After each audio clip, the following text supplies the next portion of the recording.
समुंदर एक ऐसी गहराई जो अपने आप में एक अलग ही दुनिया है। कभी सोचा है इतनी सारी जहाजों की कहानियां सिर्फ सफर या ट्रेड तक सीमित नहीं। कई बार ये कहानियां अनसुलझे राज, अजीब डिसअपीयरेंसेस और अनएक्सप्लेन्ड इवेंट्स की तरफ भी ले जाती हैं। जहां एक ऐसा जहाज जो अपने 300 से ज्यादा क्रू मेंबर्स को लेकर समुद्र में गायब हो जाता है, और कहीं एक ऐसा जहाज जो 13 साल से समुद्र में अपने आप चल रहा है। आज हम आपको ले चलेंगे एक ऐसे सफर पर जहां हम दुनिया के 5 सबसे रहस्यमय और भूतिया जहाजों के बारे में जानेंगे जिसे वैज्ञानिक आज तक समझ नहीं पाए। तो तैयार हो जाओ एक ऐसे सफर के लिए जो आपको समुद्र की गहराइयों से लेकर अनएक्सप्लेन्ड हॉरर की दुनिया तक ले जाएगा। दोस्तों, अगर आपने अभी तक हमारे इस चैनल को सब्सक्राइब नहीं किया है तो जरूर सब्सक्राइब कर लें, क्योंकि आपके एक सब्सक्राइब से हमें बहुत मोटिवेशन मिलता है और हम आपके लिए ऐसी और वीडियोस बनाते रहेंगे। तो चलिए वीडियो शुरू करते हैं। Number 1, the Octavius. साल था 1775।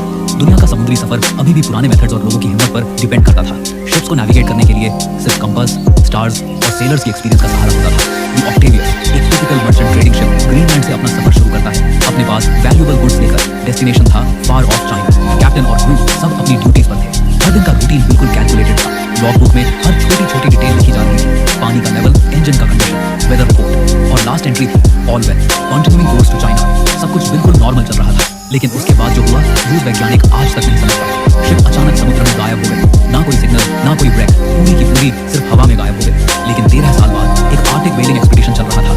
शिप का नाम था एल्डरॉन। लोग अब आर्टिक की एक्सट्रीम कंडीशंस में स्लोली एक्सप्लोरेशन कर रहे थे, और तभी उनकी नजर पड़ी एक अजीब सीन पर। एक शिप बिल्कुल मोशनलेस, आइस से पूरी तरह कवर्ड, आर्टिक के गहरे स्नोई वाटर्स में खड़ी थी। वेलर्स ने कॉशियसली अप्रोच किया। जब वो ऑक्टेवियस के करीब पहुंचे तो उन्होंने देखा एक सीन जो आज भी हिस्ट्री में एक चिलिंग मोमेंट माना जाता है। जहाज बिल्कुल प्रिस्टीन कंडीशन में था, कोई विजिबल डैमेज नहीं था। कैप्टन अपनी कुर्सी पर फ्रोजन था। हाथ में एक ओपन लॉग बुक था। क्रू मेंबर्स अपने स्टेशन पर स्टिफ पोजीशन में थे। हर एक face frozen, eyes wide open, mouth half open, जैसे किसी अनइमेजिनेबल हॉरर को देखकर मर गए हों। सबसे अजीब बात, कोई स्ट्रगल मार्क्स नहीं, कोई ब्लड स्टेन्स नहीं, ना कोई फायर मार्क्स, ना डैमेज, सिर्फ साइलेंस और कंप्लीट पीस। और लॉगबुक जो लास्ट डेटेड एंट्री की गई थी वही पूरी तरह प्रिजर्व थी, बिल्कुल रीडेबल। साइंटिस्ट कहते हैं कि आर्टिक का ब्रूटल वेदर सिस्टम रिस्पॉन्सिबल था।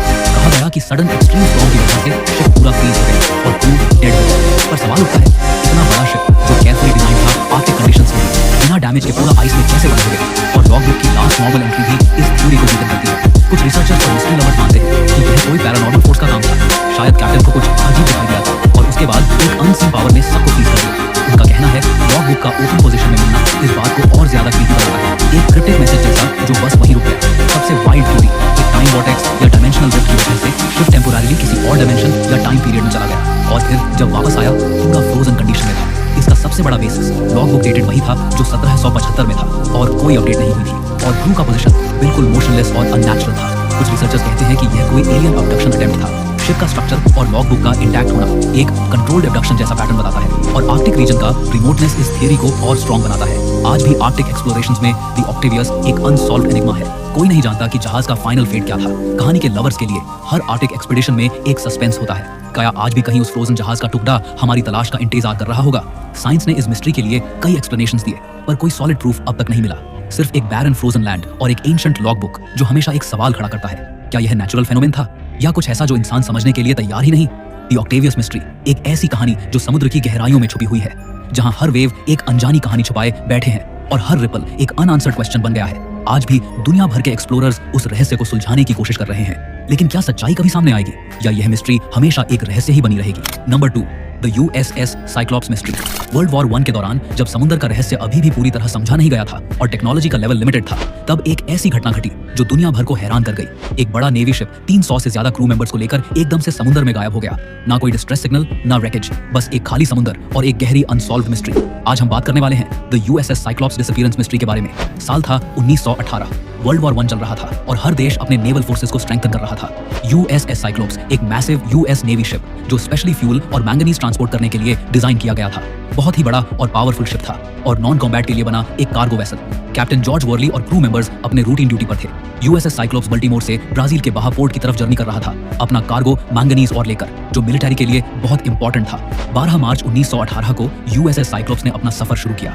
सब कुछ बिल्कुल नॉर्मल था। कैप्टन का लास्ट लॉग बुक एंट्री था, समोथ वॉइस नॉटिंग अनयूअल। लेकिन जब शिप अपने रूट पर प्रोग्रेस कर रही थी और बर्म्यूडा ट्रायंगल के नोटोरियस रीजन से गुजर रही थी, तभी हर ट्रेस खो गया। कोई डिस्ट्रेस सिग्नल नहीं भेजा गया, ना ही शिप से किसी ने लास्ट कम्युनिकेशन किया। जब USS Cyclops expected arrival date पर पोर्ट नहीं आई, यूएस नेवी ने सर्च ऑपरेशन स्टार्ट किए और बहुत सर्च के बाद भी शिप का कोई रैकेज नहीं मिला। ना कोई सर्वाइवर, ना डीब्री, ना एक छोटा सा सिग्नल। ऑफिशियल थ्योरी कहती है कि साइक्लॉप्स का डिजाइन फ्लॉ था और ओवरलोडेड मैंगनीज कार्गो की वजह से शिप कोलैप्स हो गया। पर लोग कहते हैं इतना बड़ा और स्ट्रॉन्ग शिप कैसे बिना डिस्ट्रेस सिग्नल के कोलैप्स कर गया। एक और थ्योरी सजेस्ट करती है कि मैसिव स्टॉर्म या हरिकेन ने शिप को ध्वस्त कर दिया। पर फिर भी ऐसे स्टॉर्म्स में अक्सर रेकेज मिल जाता है, पर साइक्लॉप्स का बिल्कुल कोई ट्रेस नहीं मिला। सबसे वाइल्ड और मिस्टीरियस थियरी यह कहती है कि यूएसएस साइक्लॉप्स एक यूएफओ एनकाउंटर का शिकार हुआ और पूरा शिप एक कंट्रोल्ड अबडक्शन की वजह से मिस्टीरियसली डिसअपीयर हो गया। कुछ आई विटनेस अकाउंट्स भी इसी डायरेक्शन में दिए गए, पर ऑफिशियल इन्वेस्टिगेशन ने कभी इन्हें वैलिडेट नहीं किया। बर्म्यूडा ट्रायंगल एरिया में कई अनएक्सप्लेन्ड वैनिशिंग्स हुए हैं और यूएसएस साइक्लॉप्स भी उसी मिस्टीरियस जोन का हिस्सा बन गया। इस थ्योरी को सपोर्ट करने वाले कहते हैं कि अनयूजुअल इलेक्ट्रोमैग्नेटिक फील्ड्स या वॉर्टेक्स शिप को कंप्लीटली वैनिश कर देते हैं।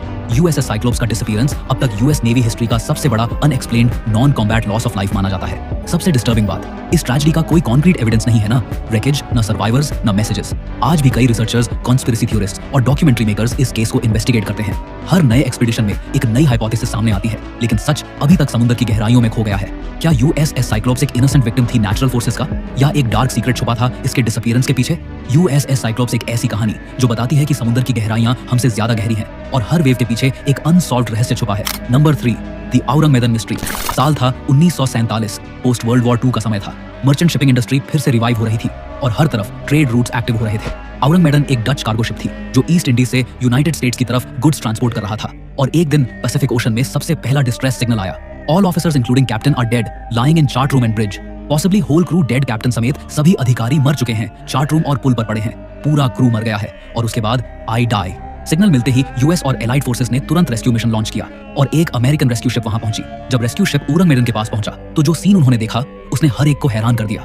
शिप बिल्कुल स्टिल थी, हर कॉर्नर में एक अजीब सी साइलेंस थी। कैप्टन और ऑफिसर्स अपने पोस्ट्स पे डेड कंडीशन में मिले, वाइड ओपन आईज, माउथस अजीब से खुले हुए, एक्सप्रेशनस हॉरर से भरपूर। क्रू मेंबर भी इसी तरह फ्रोजन मिले, कोई विजिबल वुंड नहीं, कोई ब्लड स्टेन्स नहीं।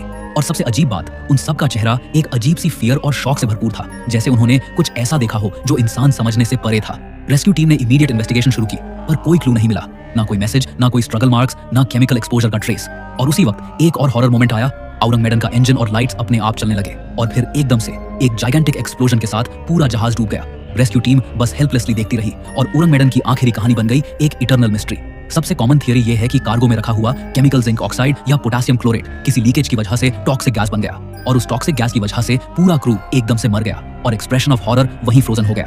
पर इस थ्योरी का बिगेस्ट डाउट, इतना डेंजरस केमिकल शिप में स्टोर होने के बावजूद कोई कंटेनर डैमेज का साइन नहीं मिला। कुछ एक्सपर्ट्स मानते हैं कि शिप कर्स्ड था या फिर क्रू ने कोई सुपरनैचुरल फोर्स देखा था जो उन्हें मार दिया। उनके एक्सप्रेशंस हॉरर का प्रूफ बताए जाते हैं, जैसे किसी अनइमेजिनेबल फियर ने उन्हें अपने हाथों से मार दिया हो। एक और थ्योरी ये भी है कि औरंगमेडन एक सीक्रेट इंटेलिजेंस मिशन पर था और शायद कोई एनिमी सबमरीन या सीक्रेट वेपन ने इसे अटैक कर दिया, पर उस वक्त की रिकॉर्ड्स में कोई ऐसी एंट्री नहीं मिली जो कंफर्म करे। लोग मानते हैं कि एक अननोन फ्लाइंग ऑब्जेक्ट ने जहाज को टारगेट किया और फिर सब क्रू मेंबर्स को एक अजीब एनर्जी बीम के जरिए इंस्टेंटली डिस्ट्रॉय कर दिया।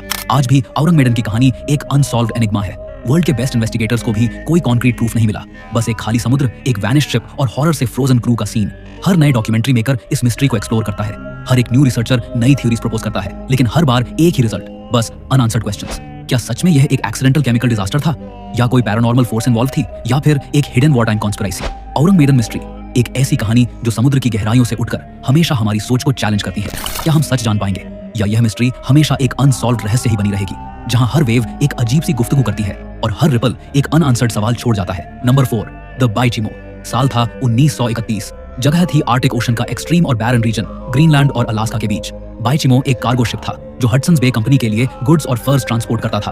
अपनी स्ट्रॉन्ग आइस रेजिस्टेंट डिजाइन की वजह से यह स्पेशली आर्कटिक वॉयेजेस के लिए बनाया गया था। कैप्टन और क्रू मेंबर्स बहुत एक्सपीरियंस थे और आर्टिक कंडीशंस को परफेक्टली समझते थे। उनका मिशन सिंपल था, लोकल सेटलमेंट्स को इसेंशियल गुड्स और ट्रेड आइटम सप्लाई करना और आर्कटिक की एक्सट्रीम कंडीशंस का सामना करना।